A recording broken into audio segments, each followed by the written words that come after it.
CIRG की उपलब्धियों को किसानों तक पहुंचाना, यही मुख्य कार्य होता है।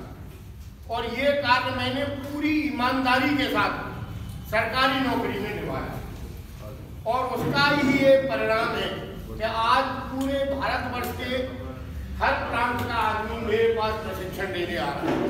अगर उस समय मैंने लापरवाही से नौकरी की होती तो शायद मैं आज इस स्टेज में हूँ, उस स्टेज में नहीं पहुँच पाता।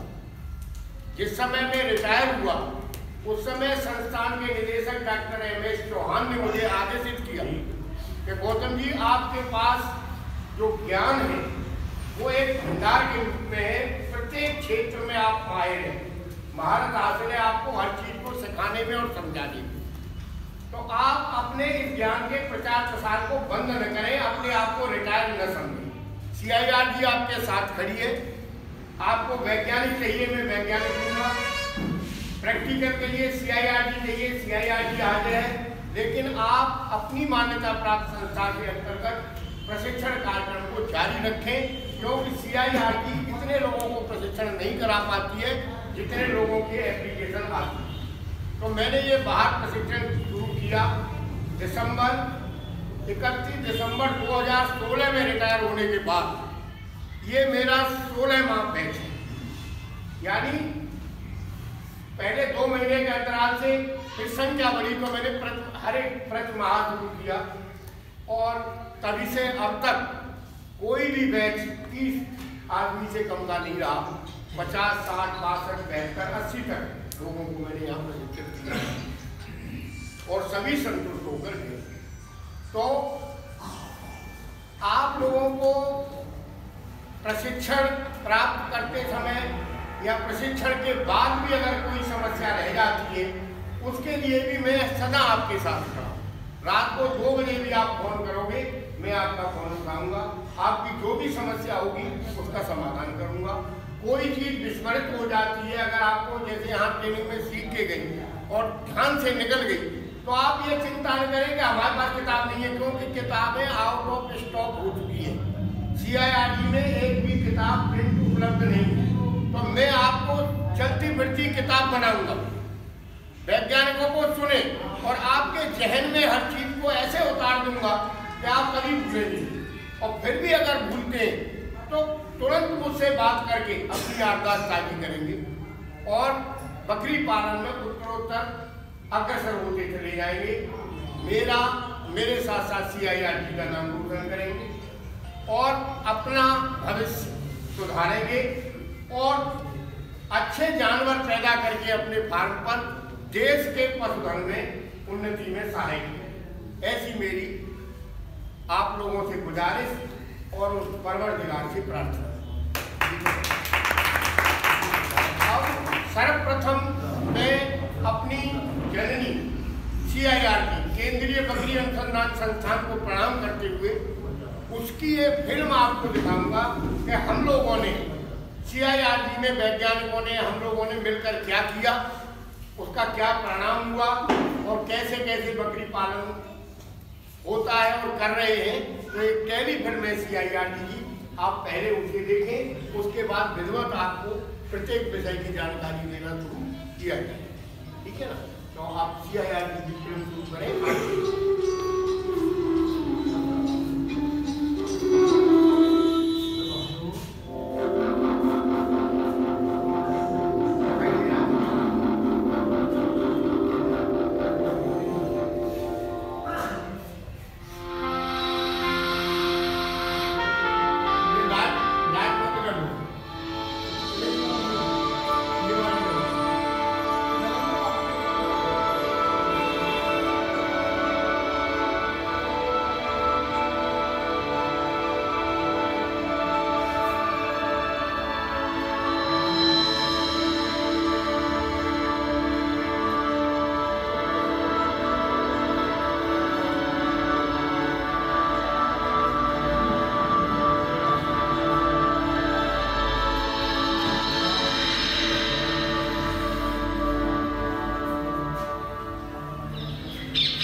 बकरी उन सर्वप्रथम पालतू पशुओं की प्रजातियों में से एक है जिन्होंने नवपाषाण कृषि क्रांति के बाद से दुनिया भर में मानव सभ्यता के विकास में एक महत्वपूर्ण भूमिका निभाई है।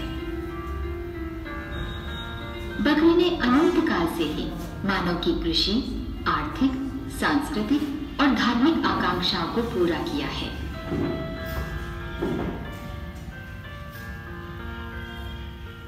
कृषि उपयोगी सभी प्रजातियों में बकरी विभिन्न भौगोलिक भूभागों में वितरित अति महत्वपूर्ण पशु है, जिससे देश के लाखों साधन विहीन किसानों को पोषकीय एवं वित्तीय सुरक्षा प्रदान की है।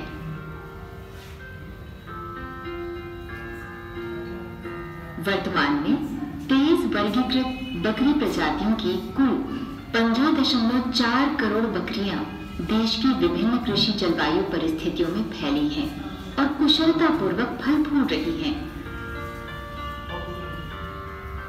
बकरी पालन ग्रामीण रोजगार सृजन में लगभग 4.2% की भागीदारी रखता है, जिसका देश के लगभग 6 लाख गांवों में 70 लाख से भी अधिक किसानों की पूरक आमदनी में योगदान है। देश के ग्रामीण क्षेत्रों, विशेष रूप से पूर्वोत्तर और आदिवासी अंचलों में महिलाओं को बकरियों का मुख्य संरक्षक होने के कारण बकरी पालन व्यवसाय से विशेष लाभ प्राप्त है। विगत वर्षों में सघन और अर्ध सघन बकरी पालन की बढ़ती आर्थिक संभावना ने देश में व्यावसायिक बकरी पालन को गति प्रदान की है। कृषि अनुसंधान एवं शिक्षा विभाग भारत सरकार के तत्वावधान में भारतीय कृषि अनुसंधान परिषद द्वारा पोषित एवं 12 जुलाई 1979 को स्थापित केंद्रीय बकरी अनुसंधान संस्थान मखदूम अपनी स्थापना काल से ही देश में बकरी उत्पादन के वैज्ञानिक एवं तकनीकी विकास में सतत रूप से संलग्न है। संस्थान द्वारा बकरी अनुसंधान, मानव संसाधन विकास एवं नव विकसित तकनीकियों को ग्रामीण परिवेश में प्रचलित कर बकरी उत्पादन क्षेत्र की बढ़ोतरी में अनेक कीर्तिमान स्थापित किए गए हैं। संस्थान ने कई तकनीकियों को पेटेंट कराया है और इसे कई पुरस्कार एवं कीर्तिमान प्राप्त हुए हैं। केंद्रीय बकरी अनुसंधान संस्थान के उत्कृष्ट वैज्ञानिक प्रयासों के साथ उभरती बाजारू परिस्थितियों एवं बकरी पालन की उन्नत तकनीकियों की सुलभता के फलस्वरूप समूचे देश के कृषक समुदाय, नवयुवकों एवं अन्य उद्यमियों को बकरी पालन को उत्तम जीविका एवं खाद्य सुरक्षा के लिए व्यावसायिक प्रयास के रूप में अपनाना संभव हुआ है। एक भावी बकरी पालक के मन में प्राथमिक रूप से उत्पन्न जो सामान्य प्रश्न आता है वो है कि बकरी पालन प्रारंभ करने एवं इसे व्यवसाय बनाने के लिए क्या आवश्यक जानकारी होनी चाहिए। एक नवोदित बकरी पालक को उसके कृषि जलवायु क्षेत्र, प्राकृतिक पशु चारा एवं आहार संसाधन की उपलब्धता के साथ साथ बकरी के स्थानीय उत्तम नस्ल उपलब्धता और बकरी उत्पादों की बाजार में मांग की जानकारी प्राप्त करना आवश्यक होता है।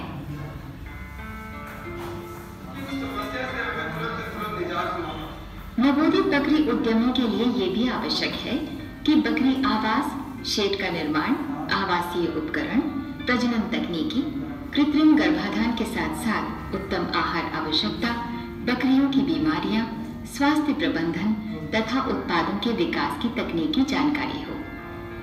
पशु आवास संरचना, उपकरण और प्रबंधन पद्धति का बकरी पालन पर सीधा प्रभाव पड़ता है। एक ही स्थान पर अत्यधिक बकरियों को रखने पर उनकी उत्पादन क्षमता पर विपरीत प्रभाव पड़ता है। साथ ही महामारी एवं मृत्यु दर भी अधिक होती है। बकरियों की आवास आवश्यकता उनके भौगोलिक एवं जलवायु क्षेत्रों के अनुसार भिन्न भिन्न होती है। केंद्रीय बकरी अनुसंधान संस्थान द्वारा बकरी की विभिन्न नस्लों के वातावरणीय दुष्प्रभाव को कम करने के लिए उनकी आवश्यकतानुसार आवासों का मानकीकरण किया गया है। संस्थान द्वारा विभिन्न बकरी पालकों एवं व्यावसायिक उद्यमियों की मांग अनुसार उचित मूल्य पर बकरी आवास के कई मॉडल तैयार किए गए हैं। संस्थान ने विभिन्न प्रकार की बकरियों के लिए उनकी दैहिकी आवश्यकता अनुसार इष्टतम क्षेत्रफल के मानक निर्धारित किए हैं। से प्राप्त जानकारी के अनुसार एक वयस्क बकरी के लिए 1 वर्ग मीटर स्थान होना चाहिए। केंद्रीय बकरी अनुसंधान संस्थान ने विभिन्न स्तर के बकरी पालकों के लिए बेहतर दाना चारा उपकरणों का विकास किया है। इन विकसित उपकरणों के प्रयोग से दाना, भूसा एवं हरा चारा सभी कुछ एक साथ अथवा अलग अलग खिलाया जा सकता है। इससे अर्ध सघन एवं सघन बकरी पालन में श्रम और समय की लागत में कमी होती है। चरे की ऊंचाई बकरियों के खाने एवं चरने की आदत के अनुसार और उनके कंधों की ऊंचाई अनुरूप निर्धारित की गई है।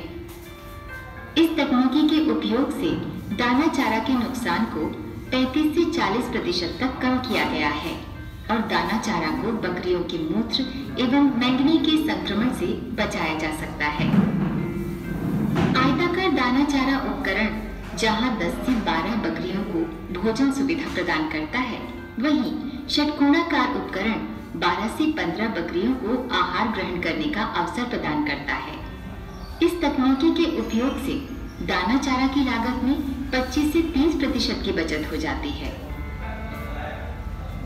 सघन बकरी पालन के अंतर्गत वैज्ञानिक दाना चारा उपकरणों के प्रयोग से न केवल बीमारी एवं मृत्यु दर में कटौती हुई है, बल्कि प्राकृतिक संसाधनों पर भी दबाव कम करते हुए सतत बकरी पालन के साथ साथ बेहतर आमदनी भी संभव हो सकी है। अधिकाधिक उत्पादन के लिए श्रेष्ठ गुणवत्ता वाले बकरों का प्रजनन के लिए उपयोग की अनुशंसा संस्थान द्वारा की जाती है। बकरियों में उत्तरोत्तर उत्पादन वृद्धि के लिए संस्थान द्वारा चयनित प्रजनन विधि का अनुपालन किया जाता है। एक भावी बकरी पालक को पशुओं की प्रजनन गुणवत्ता के बारे में जानकारी रखना सबसे महत्वपूर्ण बात है, जिससे कि उसे ये पता रहे कि किस नर बकरे को प्रजनन के लिए रखा जाए व किस मादा बकरी को अलग छांटा जाए। उत्तम मेमना प्रबंधन एवं अति वातावरणीय प्रभावों को कम कर बकरी उत्पादन क्षमता को बनाए रखने के लिए नियंत्रित प्रजनन अपनाना चाहिए। इस विधि में बकरियों को सितंबर-अक्टूबर तथा मार्च-अप्रैल में गर्भित कराकर क्रमशः मार्च एवं सितंबर में ब्यात लिया जाता है, जो नवागत मेमनों के लिए वर्ष का उत्तम समय है। हिमीकृत वीर्य आधारित कृत्रिम गर्भाधान तकनीकी में उत्तम नर के अधिकाधिक उपयोग से देशी बकरी के आनुवांशिक उन्नयन की अपार क्षमता है। संस्थान द्वारा बकरियों में कृत्रिम गर्भाधान की विधि के मानकीकरण के साथ साथ वीर्य हीनीकरण विधि का परिमार्जन किया गया है, ताकि चुनिंदा नर बकरों के वीर्य को लंबे समय तक संरक्षित किया जा सके। चुनिंदा नर बकरों से वीर्य संग्रह कर उसका विभिन्न मापदंडों पर परीक्षण करके प्रसंस्करण पश्चात 0.25 सीसी स्ट्रॉ में भरकर द्रवित नत्रजल में संरक्षित किया जाता है। संस्थान द्वारा बर्बरी, जमुनापारी, जखराना एवं सिरोही नस्ल की बकरियों के वीर्य के संरक्षण हेतु हिमीकृत वीर्य बैंक की स्थापना की गई है। हिमीकृत वीर्य द्वारा कृत्रिम गर्भाधान प्रौद्योगिकी का बकरियों की विभिन्न नस्लों में परीक्षण किया गया है। ऋतुकाल के मध्य में यानी गर्मी के शुरू होने के बाद 12 घंटे के अंतराल में एक टीजर बकरी द्वारा पता लगाकर ऋतुमय बकरियों को गर्भित किया जाता है। सोनोग्राफिक इमेजिंग यानी अल्ट्रासोनोग्राफी तकनीकी का बकरी गर्भ निदान में प्रयोग किया गया है। इस तकनीक से गर्भित बकरियों को गर्भ की प्रारंभिक अवस्था में ही पहचान कर अलग किया जा सकता है, जिससे उनका अच्छा प्रबंधन किया जा सके। गाभिन बकरियों का प्रबंधन भी बकरी पालन का एक महत्वपूर्ण पहलू है। गर्भावस्था में बकरियों को हरे चारे के साथ साथ गर्भ में पल रहे भ्रूण की समुचित वृद्धि के लिए 300 से 500 ग्राम दाना खिलाया जाता है। 5 माह के गर्भकाल की समाप्ति के अंतिम दिनों में गर्भित ब्याता बकरी को प्रसव कक्ष में रखा जाता है, जिसमें उसके लिए मुलायम बिछावन के साथ साथ कक्ष की सफाई एवं सुरुचिपूर्ण आहार का समुचित प्रबंध किया जाता है। प्रसव के समय सुरक्षित ब्यात के लिए कुछ बातों पर विशेष ध्यान देने की आवश्यकता होती है, जैसे जन्म के तुरंत बाद नवजात मेमने के श्वास को सुनिश्चित करने हेतु स्वच्छ सूती कपड़े से साफ करना चाहिए। अगर श्वास की कुछ कठिनाई है तो कृत्रिम रूप से श्वास देने की व्यवस्था करना चाहिए। नाभि कॉर्ड को विसंक्रमित ब्लेड या कैंची से काटकर संक्रमण से बचाने के लिए उस जगह को टिंचर आयोडीन या प्रोविडान आयोडीन के घोल से लेप करना चाहिए। नवजात मेमने को जन्म के 12 घंटे के भीतर अपनी मां का शुरू का दूध यानी खीस या कीला पिलाना सुनिश्चित किया जाना चाहिए। ये बच्चों को रोग से बचाव के लिए प्रतिरोधक शक्ति प्रदान करता है। बकरी से पर्याप्त खीस न मिलने की स्थिति में किसी अन्य बकरी से खीस प्राप्त कर मेमने को पिलाया जाना चाहिए। मेमनों की पहचान के लिए उन पर शुरुआत में रंग द्वारा इच्छित नंबर चिन्हित किया जाता है। तत्पश्चात बड़े हो जाने पर मशीन द्वारा कान पर टैग लगाया जाता है। मेमनों का वजन उनके जन्म के समय एवं 3 माह के अंतराल में दर्ज किया जाना चाहिए। दुधारू बकरियों के दूध का उत्पादन भी 15 दिनों के अंतराल में अंकित किया जाना चाहिए। बीमारियों से होने वाले नुकसान को कम करने हेतु संस्थान द्वारा एक स्वास्थ्य कैलेंडर विकसित किया गया है, जिसके आधार पर नियमित जांच, समयानुसार टीकाकरण, कृमिनाशन और अन्य दूसरे रक्षात्मक उपाय किए जा सकें। स्वास्थ्य कैलेंडर को बकरी पालकों ने फार्म और फील्ड परिस्थितियों में व्यापक रूप से अपनाया है, जिससे बकरियों की मृत्यु दर में काफी कमी आई है। बकरी स्वास्थ्य कैलेंडर में 3 से 4 माह के मेमनों को पीपीआर, आंत्रशोथ, बकरी चेचक, खुरपका, मुंहपका एवं गलघोंटू जैसे रोगों से बचाव हेतु टीका लगाना एवं वर्षा ऋतु से पूर्व एवं पश्चात परजीवी नाशन जैसी रक्षात्मक प्रक्रियाएं शामिल हैं। पीपीआर बकरियों का एक अत्यंत तीव्र एवं घातक रोग है, जो बकरियों में बुखार, दस्त, मुंह में छाले एवं निमोनिया के रूप में प्रकट होता है। इसकी रोकथाम के लिए शुष्क एवं हिमीकृत पीपीआर के टीके को सामान्य सेलाइन घोल में तैयार किया जाता है और तैयार टीके को 3 माह से अधिक आयु के मेमनों में 1 मिलीलीटर मात्रा में चमड़ी के नीचे इंजेक्शन के रूप में दिया जाता है। ये टीका 3 साल के लिए बकरी को पीपीआर से मुक्ति प्रदान करता है। ईटी या आंत्रशोथ रोग सामान्यतः मेमनों और वयस्क बकरियों को प्रभावित करता है और पेट दर्द, अवसाद, असंतुलन, दौरा एवं तत्कालिक मृत्यु के रूप में देखा जा सकता है। इससे बचाव के लिए 3 माह से अधिक आयु की सभी बकरियों को रोग प्रतिरोधी टीके लगाने की अनुशंसा की गई है। बकरियों में चेचक रोग सामान्यतः त्वचा की विक्षिप्तियों, तीव्र बुखार एवं निमोनिया जैसे लक्षणों के रूप में प्रकट होता है। बकरियों में चेचक रोग का प्रतिरोधी टीका 3 माह की आयु में लगाने से 1 वर्ष तक रोग मुक्ति पाई जा सकती है। निमोनिया से बकरियों में तेज ज्वर, श्वास की कठिनाई एवं मृत्यु का संकट प्रकट होता है। बकरियों में एचएस का टीका 3 माह और कालांतर में 6 माह अथवा वार्षिक रूप से लगाकर इस रोग को रोका जा सकता है। खुरपका मुंहपका बकरियों का एक अति संक्रामक विषाणु रोग है, जिसमें मुंह के भीतर एवं खुरों में घाव के साथ साथ भूख की कमी एवं लंगड़ाहट जैसे लक्षण देखे जा सकते हैं। इस रोग की सक्रिय रोकथाम के लिए पॉलीवेलेंट एफएमटी टीका लगाया जाता है। कॉक्सिडियोसिस 3 से 6 माह के मेमनों का एक विशेष घातक रोग है, जो आंत में पाए जाने वाले एक कोशिकीय परजीवी के कारण होता है। इस रोग से प्रभावित मेमनों में पतले दस्त होते हैं और उनकी वृद्धि रुक जाती है। कॉक्सिडियोसिस से मेमनों को बचाने के लिए बाड़े में पर्याप्त स्थान, सीमित पशु संख्या एवं स्वच्छता आवश्यक है।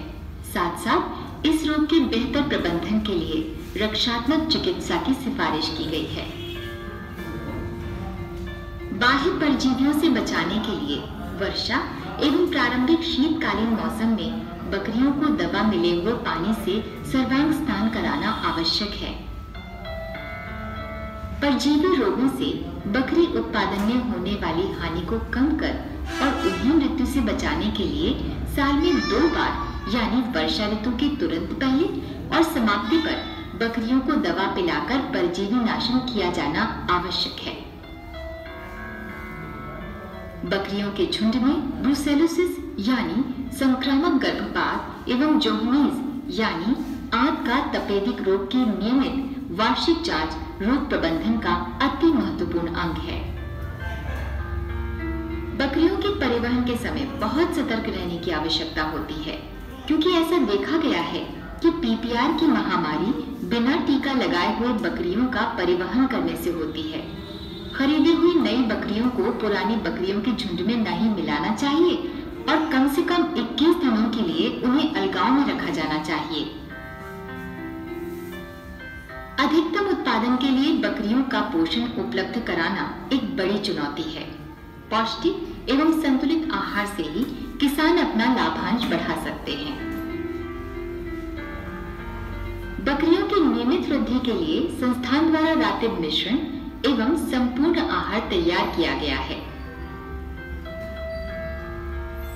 विभिन्न संयोजनों में पेड़ों की पत्तियों एवं अरहर या चने के भूसे को दाना मिश्रण के साथ 60-40 के अनुपात में प्रयोग कर संपूर्ण आहार तैयार किया गया है। बकरियों की विभिन्न प्रजातियों का किफायत से पालन करने के लिए पेड़ों की पत्तियों और दलहनी भूसे पर आधारित संपूर्ण आहार संस्थान द्वारा विकसित किया गया है। चारे के अभाव के कठिन समय में वर्षा ऋतु के हरे चारे का प्रयोग कर तैयार किए गए गोलीनुमा पूर्ण आहार के उपयोग की सिफारिश की गई है।